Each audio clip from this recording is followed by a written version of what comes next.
साथियों, सिक्का अगर खरा हो तो खनखनाता है, टनकता है, झन झन करता है, जिसकी आवाज दूर तक पहुंचती है। ये जो तस्वीर देख रहे हैं आप, टाइगर जयराम महतो लोगों से मिल रहे हैं। ये कोई तोप चाची नहीं है, डुमरी भी नहीं है, ओनुमाझी भी नहीं दोस्तों। देश की राजधानी दिल्ली है और दिल्ली का जंतर मंतर है। वहां आखिर पहुंच गए जयराम महतो और दीवानापन उनको लेकर देखिए लोगों का कैसा रहा।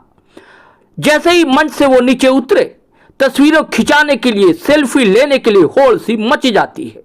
हर कोई चाहता है कि ये अनमोल पल, ये स्वर्णिम क्षण अपने मोबाइल के कैमरे में कैद कर ले। वो चाहता है कि अपने जैसा एक विधायक तो हुआ है इस देश में जिसका नाम जयराम महतो है, उनके साथ हमारी तस्वीर क्यों ना हो। तो जयराम के साथ तस्वीर लगाने के लिए मानो प्रतियोगिता जैसी दिख रही थी जंतर मंतर दिल्ली में। और वह भी जयराम ने भी सहजता से सभी से मुलाकात की, सभी से बातचीत की और किसी के मोबाइल को बदनसीब होने नहीं दिया। हर मोबाइल को लेकर खुद से सेल्फी लेने लगे और उन्हें उनका मोबाइल लौटाने लगे। और जो कहा है दोस्तों, उसे दिल्ली दरबार का हिलना स्वाभाविक है। चरमरा गया है उसका पाया, क्योंकि अब तक लाखों लोग पहुंच रहे हैं समर्थन के लिए। कई नेता, राजनेता, सोनम वांगचुक ने जो हंगर स्ट्राइक किया है वहां पर, उसके समर्थन के लिए आपको पता है जयराम महतो ने पहले ही चिट्ठी लिखी थी। कल ही की तो बात है, आपने GTO लाइव के पेज पर वीडियो देखा होगा।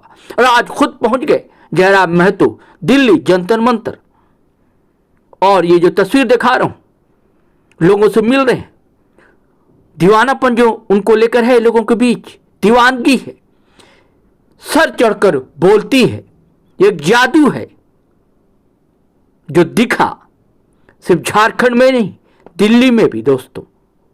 और उसके सम्मोहन में बंधे हुए युवा तस्वीरें खिंचाते रहे, सेल्फी लेते रहे। और कह क्या दिया पता है आपको? जयराम ने कहा, मोदी जी आप केवल भारतीय जनता पार्टी के प्रधानमंत्री नहीं हैं, आप देश के प्रधानमंत्री हैं, नौजवानों के प्रधानमंत्री हैं, किसानों के प्रधानमंत्री हैं, मजदूरों के प्रधानमंत्री हैं। और आपको सुननी पड़ेगी। तो सुनिए क्या कहा। ज्योतिरादित्य सिंधिया जी, जयशंकर जी, उनके बेटे विदेशों में पड़े।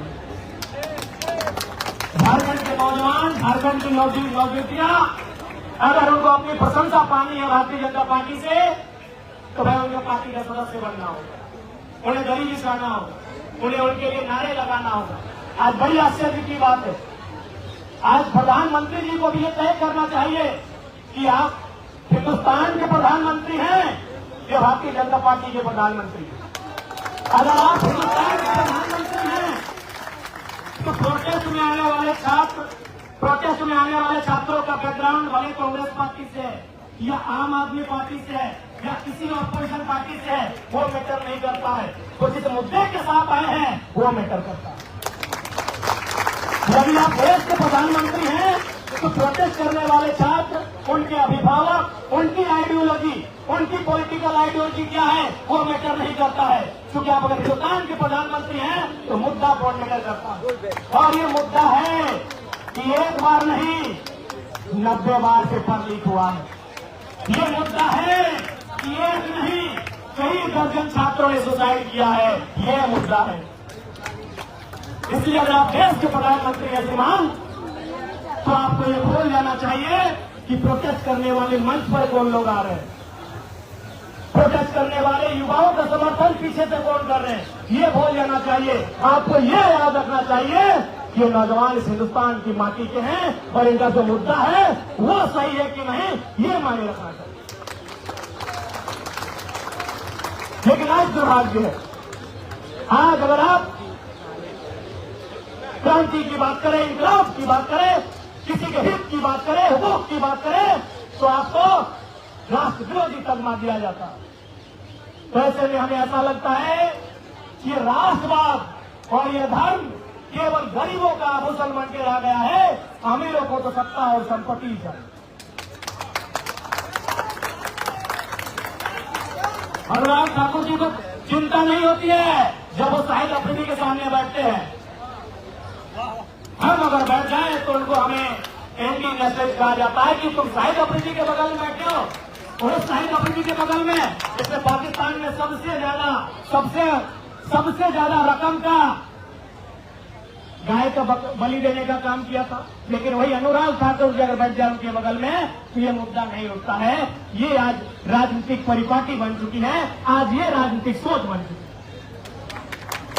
इसलिए उस सोच को बदलना होगा और देश के प्रधानमंत्री को इस विषय में सोचना होगा कि आप केवल भाषणों में देश को दुनिया के नक्शे पर नहीं ला सकते। आपको एक विजन के साथ इस देश को नंबर 1 बनाना होगा, आपको एक मिशन के साथ इस देश को बेहतर बनाना होगा। और दुनिया की तारीख गवाह है, जिन देशों ने लोकतंत्र को अपनाया, जिन देशों ने दुनिया के मानचित्र पर अपना विशेष स्थान बनाया, उन्होंने एजुकेशन सिस्टम में क्रांतिकारी बदलाव किए, उन्होंने अपने एजुकेशन सिस्टम में बदलाव किए, तब जाकर दुनिया के मानचित्र में अपना एक स्थान बनाया है। इसलिए आज इस बात को स्वीकारना होगा कि आज देश की या तमाम जो हमारे राज्य हैं जिनमें विशेषकर हमारी एनडीए का प्रभाव रहता है, आज उनकी शिक्षा नीति, हालांकि हमारा झारखंड इंडिया गठबंधन अलायंस के साथ रूल कर रहा है, लेकिन हमारे राज्य में भी आज पेपर लीक एक बहुत बड़ी समस्या बन चुकी है। कोई एक परीक्षा नहीं है बिना लाठीचार्ज के, बिना धरना के, बिना हाईकोर्ट के, बिना प्रोटेस्ट के क्लियर होता है। इसलिए आज वो चिंता जो आज से लगभग 95 साल पहले देश के महान क्रांतिकारी भगत सिंह ने जताई थी कि आजादी तो हम अंग्रेजों से ले लेंगे, हम आजादी आज ले, 10 साल बाद ले या 15 साल बाद ले, आजादी तो हम अंग्रेजों से ले लेंगे। लेकिन सवाल यह है, क्या वो आजादी अंतिम व्यक्ति तक, किसान तक, खेतों में काम करने वाले किसान तक, मजदूरों में काम करने वाले कर्मचारियों तक, मजदूरों तक, फैक्ट्रियों में काम करने वाले, माफ कीजिएगा, फैक्ट्रियों में काम करने वाले मजदूरों तक, खेतों में काम करने वाले किसानों तक वो आजादी जाएगी? शहीद आजम भगत सिंह की सबसे पहली चिंता थी, सबसे बड़ी चिंता थी कि आजादी खेतों में काम करने वाले किसान तक पहुंचेगी नहीं, या फिर 10% कॉर्पोरेट के हाथ में आजादी रहेगा। ये चिंता भगत सिंह की थी और इस चिंता पर मुहर प्रधानमंत्री जी को अपने पन्ने पलटने चाहिए। भगत सिंह की ये जो चिंता जो उन्होंने जताई थी कि आजादी गांव तक, खेतों तक, खलिहानों तक जाएगी, यह 10% अमीरों के हाथों में आजादी रहेगी, इस चिंता पर मुहर किसी विपक्ष ने नहीं लगाया। इस चिंता पर मुहर प्रधानमंत्री के महान नेता अटल बिहारी वाजपेयी ने लगाया, जब उन्होंने कहा लाल किला के मचान से कि कलकत्ता के फुटपाथों में नंगे बदन जो आम यहाँ से आते हैं उनसे जाकर पूछो 15 अगस्त के बारे में क्या कहते हैं, उनसे जाकर पूछो कि 15 अगस्त के बारे में क्या कहते हैं। ये किसी ऑपोजिशन की आवाज नहीं है, ये नरेंद्र मोदी हमारे देश के आदरणीय प्रधानमंत्री उनके नेता का हुआ था। इसलिए आज पूरे देश को इस विषय पर तो सोचना चाहिए। आज देश के हालात पर चिंतन करने की आवश्यकता है। आज हमारे देश की मीडिया का हालात क्या है, आज ब्यूरोक्रेसी का हालात क्या है, जो स्वतंत्र व्यवस्थाएं थी, सीबीआई रहे, ईडी रहे, तमाम जो स्वतंत्र व्यवस्थाएं जिनको हम ऑटोनॉमस बॉडी के नाम से जानते थे, आज उनकी क्या व्यवस्थाएं हैं, इस पर देश को चिंता करनी चाहिए। समय का अभाव है, बहुत सारे साथी मंच पर हैं। मैं दिल्ली के जंतर मंतर में प्रदर्शन करने वाले तमाम नौजवान भाइयों बहनों की इस आवाज को, उनकी इस मांग को समर्थन करने आया हूं।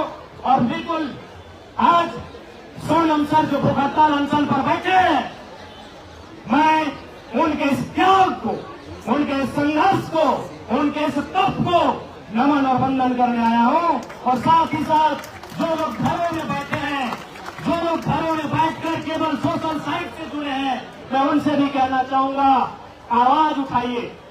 आप वोट किसको देते हैं नहीं देते वो मैटर नहीं करता है। यदि छात्रों का मुद्दा सही है तो आज इनके लिए आवाज उठाइए, क्योंकि याद रखिएगा, अगर आज आप आवाज नहीं उठाते हैं तो मारे तो एक दिन सब जाएंगे।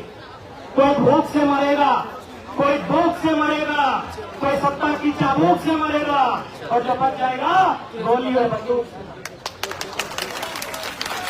इसलिए जो लोग घरों में बैठे हैं, आप किस राजनीतिक आइडियोलॉजी को मानते हैं वो मायने नहीं रखता है।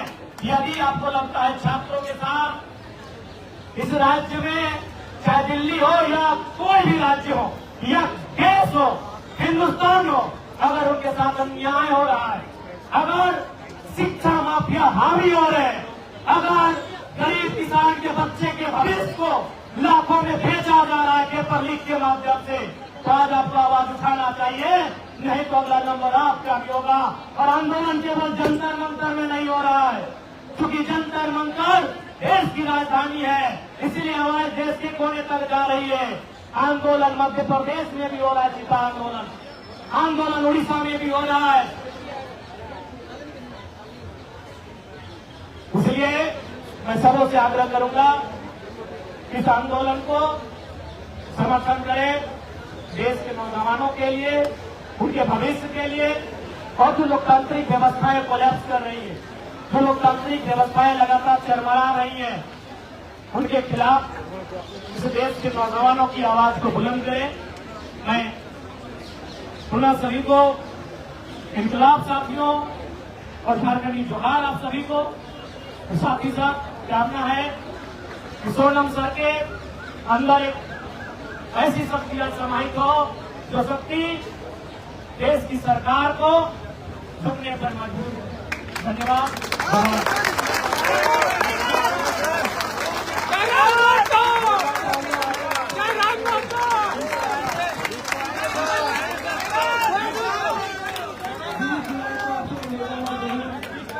Thank you.